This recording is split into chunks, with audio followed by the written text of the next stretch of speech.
mark its golden anniversary.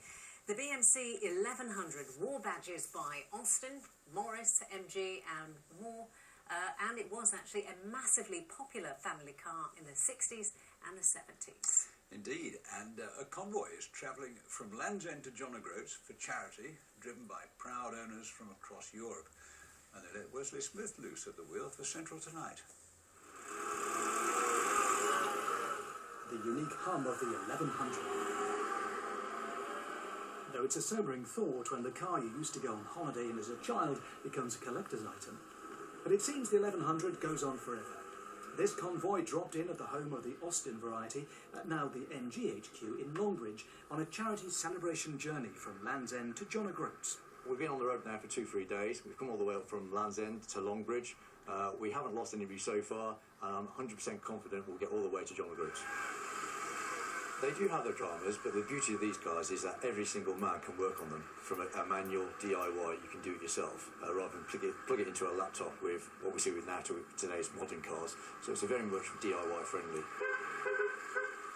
The first 1100s took to the roads 50 years ago this month, costing around £675. Drivers took them to their hearts. More than 2 million were produced over 12 years, taking 14% of the British market. And they sold across the world. Central News was there for the silver anniversary gathering of the 1100 Owners Club at Weston Park in Shropshire in 1987. And today, fans of the 1100 from across Europe joined the golden anniversary convoy. Childhood memories. My parents used to have 2 of these cars in the 70s, but I always said to myself, when I'm grown up, I want to have one of these cars, so 30 years later on, I made this dream come true. I drive this car from France, near Chamonix. Yes. Any trouble on the journey? During the journey, no problem. Some 1100s wore the MG badge, so Longbridge was an important landmark on the route of iconic sites in the 1100's historic tour. Drivers were treated to a tour of the museum and its collection of historic Midlands motors.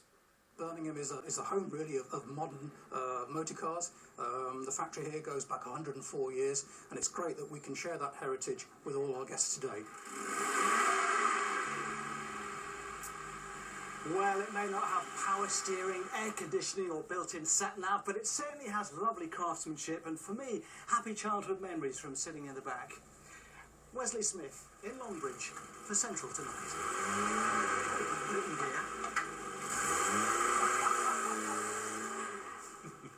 And he's pleased to be in the driving seat, isn't he? Well, Not in the back seat. That's how my memories are. I learned to drive in one of those. The great thing about the 1100 series was that they were sold with something called hydroelastic suspension. That's why they bounce up and down a lot. Hydroelastic suspension. Sounds like a good word, Bob.